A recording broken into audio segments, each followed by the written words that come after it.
Hello दोस्तों, आप सभी का जीटीसी एकेडमी में स्वागत है। दोस्तों, अगर आप हमारे चैनल पर पहली बार विजिट कर रहे हैं तो चैनल को सब्सक्राइब करना ना भूलें और साथ ही साथ बेल आइकन को जरूर प्रेस करें, जिससे कि हमारी जितनी भी अपकमिंग वीडियोस होंगी उन सभी का नोटिफिकेशन सबसे पहले आपको मिले। क्लास 10th की मैथ्स का जो चैप्टर 5 है अर्थमेटिक प्रोग्रेशन और हिंदी मीडियम वालों के लिए समांतर श्रेणी, इसकी एक्सरसाइज 5.2 का जो क्वेश्चन नंबर 6 और 7 है वो हमने प्रीवियस वीडियो में सॉल्व किया है। अगर जिस किसी ने यह वीडियोस नहीं देखी हैं तो आपको डिस्क्रिप्शन में इस वीडियो का लिंक मिल जाएगा। आज हम स्टार्ट करने वाले हैं question number 8। So let's begin it. Question number 8 है हमारे पास, an AP consist of 50 terms of which third terms is 12 and the last term is 106, find the 29th term. सबसे पहले क्वेश्चन में जो पूछ रहा है उसको समझ लेते हैं और देन फिर उसके बिहाफ पे क्वेश्चन को सॉल्व करेंगे। हमारे क्वेश्चन में कह रहा है कि कोई एपी है और उसमें टोटल टर्म्स कितने हैं, 50 टर्म्स हैं और उस एपी का जो थर्ड टर्म है वह है 12, ठीक है, एंड लास्ट टर्म इज, यानी कि जो 50 वाला टर्म होगा वो कितना है, 106। तो हमको क्या फाइंड करना है, 29th वाला टर्म फाइंड करना है। तो सबसे पहले हमको क्या क्या गिवन है, सबसे पहले हमको गिवन है थर्ड टर्म, यानी कि हमारे पास दे रखा है A3 कितना दे रखा है हमारे पास 12। टोटल कितने टर्म है इस एपी में, टोटल है 50 और लास्ट टर्म, यानी कि जब टोटल 50 है तो 50 वाला टर्म यहां पे कह रहा है ना, लास्ट टर्म इज 106। तो यानी कि लास्ट टर्म यानी कि 50 वाला जो टर्म गिवन है हमारे पास वो है 106, ठीक है। और हमको फाइंड क्या करना है, 29th टर्म। तो यहां लिख देंगे A29th टर्म हमको फाइंड करना है। अब सबसे पहले हमारे पास ये दो चीजें गिवन है तो इसके बिहाफ पे हम ही इसको फाइंड कर सकते हैं। तो सबसे पहले हमारे पास फॉर्मूला क्या होता है, an is equal to a plus n minus 1 into d, ठीक है। अब A3 दे रखा है हमारे पास तो पहले इससे ही सॉल्व करेंगे। तो A3 इज इक्वल टू क्या हो जाएगा, फर्स्ट टर्म नहीं पता है, देखिए यहां n है, यहां भी n था तो n की जगह क्या पुट किया है 3, तो यहां भी 3 माइनस 1 हो जाएगा। कॉमन डिफरेंस भी नहीं पता है हमें तो एज इट इज ही आएगा। A3 कितना गिवन है 12, तो यहां 12 आ जाएगा a प्लस 2d, ठीक है। a की वैल्यू फाइंड करनी है तो a इज इक्वल टू, इस 2d को इज इक्वल टू इधर भेज देंगे तो क्या हो जाएगा 12 माइनस 2d, इसको बना लेंगे इक्वेशन फर्स्ट, ठीक है। अब a की वैल्यू आ चुकी है तो इसको यहीं पर ही रहने देंगे, ये आगे हमारे काम आने वाला है। अब इसको सॉल्व करेंगे तो यहां लिख देंगे देयरफॉर A50 वाला टर्म, फर्स्ट टर्म नहीं पता है, प्लस n यानी कि 50, n की जगह 50 यूज किया है, माइनस 1 और d हमारा एज इट इज ही आएगा। A50 कितना गिवन है, लास्ट टर्म 106, तो यहां आ जाएगा 106 is equal to a plus ये हो जाएगा 49 और साथ में d, ठीक है। अब यहां पर ये जो a है तो इस a की जगह हम ये वाली वैल्यू पुट कर सकते हैं, क्योंकि हमने a की वैल्यू ये फाइंड कर रखी है तो इसको यहां पुट कर देंगे। तो उसके लिए हमें यहां पर स्टेटमेंट लिखनी पड़ेगी, तो यहां लिख देंगे putting the value of a in equation, इसको इक्वेशन सेकंड बना लेंगे, इक्वेशन सेकंड। अब यहां पर जो हमने इक्वेशन फर्स्ट बना रखी है तो इस इक्वेशन फर्स्ट की वैल्यू को हम कहां पुट कर देंगे, इक्वेशन सेकंड में, यानी कि a की वैल्यू को यहां पुट कर देंगे। a की वैल्यू क्या है 12 माइनस 2d, तो उसको यहां पुट कर देंगे यहां पर। तो हमारे पास इक्वेशन में क्या है 106, तो एज इट इज ही है, ये ऐसे ही रहेगा। a की वैल्यू कितनी है 12 माइनस 2d, ठीक है, a की वैल्यू ये आ चुकी है, फिर कितना है प्लस 49d, ठीक है। अब इतना आ गया है, अब नंबर को नंबर के साथ भेज देंगे, यानी कि इस 12 को इधर भेज देंगे तो ये हो जाएगा 106 माइनस 12 इज इक्वल टू, ये माइनस में है ये प्लस में है, तो प्लस माइनस का माइनस हो जाएगा, दैट मीन्स ये हमारा जो है सबस्ट्रैक्ट हो जाएगा, तो ये बचेगा हमारे पास 47d, ठीक है। अब इसको भी माइनस कर देंगे तो कितना आएगा, ये बचेगा हमारे पास 94 इज इक्वल टू 47d, ठीक है। अब इससे आगे इधर सॉल्व करेंगे। अब हमको d की वैल्यू चाहिए तो d को इधर आगे लिख देते हैं। अब यहां पर ये जो 47 है ये यहां पर d के साथ मल्टीप्लाई में है तो यहां आके डिवाइड में चला जाएगा, यानी कि अपॉन में चला जाएगा, तो ये हो जाएगा हमारे पास 94 अपॉन 47, ठीक है। अब 47 की टेबल से हमारा 94 कितने टाइम कैंसिल होगा, 2 टाइम्स, यानी कि 47 2 जा होता है हमारा 94, यानी कि d की वैल्यू कितनी आ चुकी है हमारे पास, कॉमन डिफरेंस आ चुका है हमारे पास 2। अब जब हमारे पास कॉमन डिफरेंस आ चुका है तो हम क्या कर सकते हैं, इस d की वैल्यू को यहां पुट कर देंगे, यहां से हमारा फर्स्ट टर्म फाइंड हो जाएगा। तो यहां लिख देंगे putting the value of D in equation first, यानी कि डी की वैल्यू को कहां पुट कर देंगे, इक्वेशन फर्स्ट में पुट कर देंगे। तो यहां a is equal to 12 minus 2 और d की जगह क्या आ जाएगी, d की वैल्यू आ जाएगी, तो यहां ये आ जाएगा 2। ठीक है, अब इसको सॉल्व करेंगे तो कितना आ जाएगा, a is equal to 12 minus 2 से कितना हो जाएगा 4, यानी कि a की वैल्यू कितनी आ जाएगी, ये माइनस हो जाएगा तो ये आ जाएगा 8। यानी कि हमारा जो फर्स्ट टर्म होगा वो क्या होगा हमारे पास, वो होगा हमारे पास 8। ठीक है, फर्स्ट टर्म आ गया है। अब हमको क्या निकालना है, जब फर्स्ट टर्म हम निकाल चुके हैं तो हमको निकालना है 29th टर्म। तो यहां पर लिख देंगे therefore a29 is equal to, ठीक है, तो यहां आ जाएगा a की वैल्यू क्या है हमारे पास 8 प्लस n माइनस 1 और कॉमन डिफरेंस कितना है हमारे पास 2। ठीक है, अब जो है 29th हमको टर्म फाइंड करना है, तो हमारे पास इस n की जगह हमने क्या पुट किया है 29, तो यहां 29 पुट कर देंगे। तो यहां आ जाएगा 8 प्लस 29 माइनस 1 और ये आ जाएगा हमारे पास 2। ठीक है, अब इसको सॉल्व करेंगे तो कितना आ जाएगा, सिंपली इससे आगे इधर सॉल्व करेंगे। देखिए इसको माइनस करेंगे तो 28, यानी कि 8 प्लस दूसरा हमारा ये आ जाएगा 28 मल्टीप्लाई 2। ठीक है, अब इसको सॉल्व करेंगे तो 8 प्लस 2 8 जा 16 का 6 1 कैरी 2 2 जा 4 और ये आ जाएगा 5। ठीक है, तो सिंपली इसको सॉल्व करेंगे तो ये कितना आ जाएगा, ये आ जाएगा हमारे पास 8 और 6 14, यानी कि ये आ जाएगा हमारे पास 64। यानी कि हमारा जो 29th टर्म होगा वो क्या होगा 64 होगा। तो यहां पर हमें स्टेटमेंट देनी है, यहां लिख देंगे देयरफॉर 29th टर्म इज 64। ठीक है, ये क्या हो जाएगा हमारा आंसर हो जाएगा। तो दोस्तों इस प्रकार से जो क्वेश्चन नंबर 8 था उसमें भले ही कैलकुलेशन थोड़ी सी लॉन्ग है लेकिन इजी तरीके से आप सॉल्व कर सकते हैं क्योंकि पैटर्न सेम है। क्योंकि प्रीवियस क्वेश्चनों में भी हमने इस टाइप के क्वेश्चन सॉल्व किए हैं, तो आपको परेशानी नहीं होने वाली। अगर एक बारी में आपके समझ में नहीं आता है तो एक दो बार आप जरूर देख लें और साथ ही साथ प्रैक्टिस जरूर करें, क्योंकि विदाउट प्रैक्टिस आपको मैथ्स बिल्कुल भी नहीं आने वाली। तो प्रैक्टिस मोस्ट इंपॉर्टेंट पार्ट होता है मैथ्स की कैलकुलेशन में। तो आप इस कैलकुलेशन को एक दो बार करके 100% आपके समझ में आ जाएगा। अब बढ़ते हैं हम इस एक्सरसाइज के नेक्स्ट क्वेश्चन की तरफ। क्वेश्चन नंबर 9 है हमारे पास, if the third and the ninth term of an AP are 4 and -8 respectively which term of this AP is 0।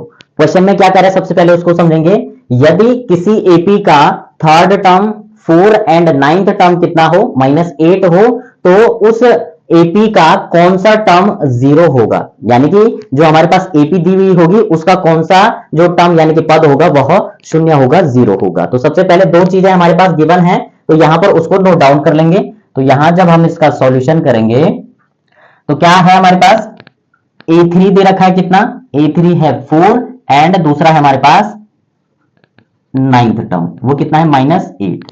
अब इन दोनों की हेल्प से हम इसको सॉल्व करने वाले हैं। तो हमारे पास फॉर्मूला क्या होता है, an is equal to a plus n minus 1 into d. an यानी कि a3 लेंगे हम सबसे पहले, a हमको फाइंड करना है यहां से, प्लस यहां हमारे पास सिंपली n की जगह हमने क्या पुट किया है 3, तो यहां 3 माइनस 1 आ जाएगा और कॉमन डिफरेंस हमें पता नहीं है अभी, तो वो भी हमने फाइंड करना है। तो सबसे पहले a3 कितना गिवन है 4, तो यहां 4 आ जाएगा, a प्लस 2d हो जाएगा। तो a की वैल्यू फाइंड करनी है, इस 2d को इज इक्वल टू इधर भेज देंगे तो ये हो जाएगा 4 माइनस 2d, ये बन जाएगी इक्वेशन फर्स्ट। ठीक है, दूसरी चीज हमको ये गिवन है तो यहां लिख देंगे therefore a9 is equal to a plus 9 minus 1 into d. a9 कितना है -8 is equal to a plus ये हो जाएगा 8d। अब a की जो वैल्यू है वो हमने यहां फाइंड कर ली है, तो इस a की वैल्यू को हम क्या कर सकते हैं यहां पुट कर सकते हैं। तो सबसे पहले इसको इक्वेशन सेकंड बना लेंगे और यहां लिखेंगे putting the value of a in equation second. ठीक है, इक्वेशन सेकंड में a की वैल्यू को पुट कर देंगे। तो हमारे पास a की वैल्यू क्या है, ये वाली है 4 माइनस 2d, तो वो यहां पुट कर देंगे, तो ये हो जाएगा -8 इज इक्वल टू a की जगह क्या आ जाएगा, a की वैल्यू तो 4 माइनस 2d हो जाएगा, प्लस इधर कितना है हमारे पास 8d। ठीक है, अब इसको सॉल्व करेंगे, ये 4 यहां प्लस में यहां के माइनस हो जाएगा, तो -8 माइनस 4 इज इक्वल टू 8 में से 2d माइनस करेंगे, क्योंकि ये माइनस में ये प्लस में, प्लस माइनस का माइनस होता है, तो इसको माइनस कर देंगे, तो ये हो जाएगा हमारे पास 6d। ठीक है, और सिंबल आएगा बड़े डिजिट का। अब इधर क्या होगा हमारे पास, माइनस माइनस का प्लस, यानी कि ये माइनस का 12 हो जाएगा इज इक्वल टू 6d। अब हमको d की वैल्यू फाइंड करनी है, तो उसके लिए क्या करेंगे, d को यहीं रहने देंगे और 6 को इज इक्वल टू इधर भेज देंगे, तो d इज इक्वल टू -12/6, क्योंकि मल्टीप्लाई में है 6 से 12 कैंसिल होगा 2 टाइम्स, यानी कि d की वैल्यू आ जाएगी -2। इस d की वैल्यू को हम इक्वेशन फर्स्ट में पुट करेंगे, तो यहां से हमारे पास फर्स्ट जो टर्म है वो फाइंड हो जाएगा, तो यहां लिख देंगे putting the value of d in equation first, यानी कि d की वैल्यू को हम इक्वेशन फर्स्ट में पुट करने वाले हैं, यानी कि समीकरण जो है फर्स्ट है उसमें d का मान पुट कर देंगे। तो यहां पर हमारे पास a इज इक्वल टू 4 और -2, और d की जगह क्या आ जाएगा, -2 आ जाएगा, तो a is equal to 4, minus minus का प्लस हो जाएगा और 2 2 जा हो जाएगा हमारे पास 4। ठीक है, तो इसको सॉल्व करेंगे तो a इज इक्वल टू कितना आ जाएगा, 8 आ जाएगा, यानी कि फर्स्ट टर्म हमारा कितना होगा, 8 होगा। ठीक है, अब हमको क्या फाइंड करना है कि कौन सा टर्म जो है 0 होगा इस AP का, तो यहां लिख देंगे therefore an is equal to a plus n minus 1 into d. ठीक है, an क्या कौन सा पद हमको फाइंड करना है, यानी कि an की वैल्यू क्या दे रखी है 0, तो यहां 0 पुट कर देंगे, a कितना आया है 8 प्लस, अब यहां पर n जो है हमारे पास सिंपली n तो दिया नहीं है, तो n माइनस 1 हमारा ऐसे ही रहेगा, और d की वैल्यू हमने यहां पर फाइंड करी है, तो वो आ जाएगा -2। इस 8 को इज इक्वल टू इधर भेज देंगे, तो ये हो जाएगा -8 इज इक्वल टू, इधर क्या बचेगा n माइनस 1 और इधर -2। ठीक है, अब ये जो 2 है यहां मल्टीप्लाई में है। ठीक है, तो इधर आके क्या हो जाएगा हमारे पास, ये हो जाएगा हमारे पास मल्टीप्लाई वाला डिवाइड में चला जाएगा, तो यहां पर इससे आगे इधर सॉल्व करेंगे, तो यहां पर -8 upon -2 is equal to n minus 1, minus से माइनस कैंसिल, 2 4 8, यानी कि n minus 1 is equal to 4, तो n की वैल्यू चाहिए, n को यहीं रहने देंगे, 4 प्लस 1, क्योंकि यहां माइनस में यहां के प्लस हो जाएगा, तो n इज इक्वल टू क्या आ जाएगा 5, यानी कि जो फिफ्थ वाला टर्म होगा इस AP का वह क्या होगा 0 होगा, तो यहां लिख देंगे therefore fifth term is 0 of an AP।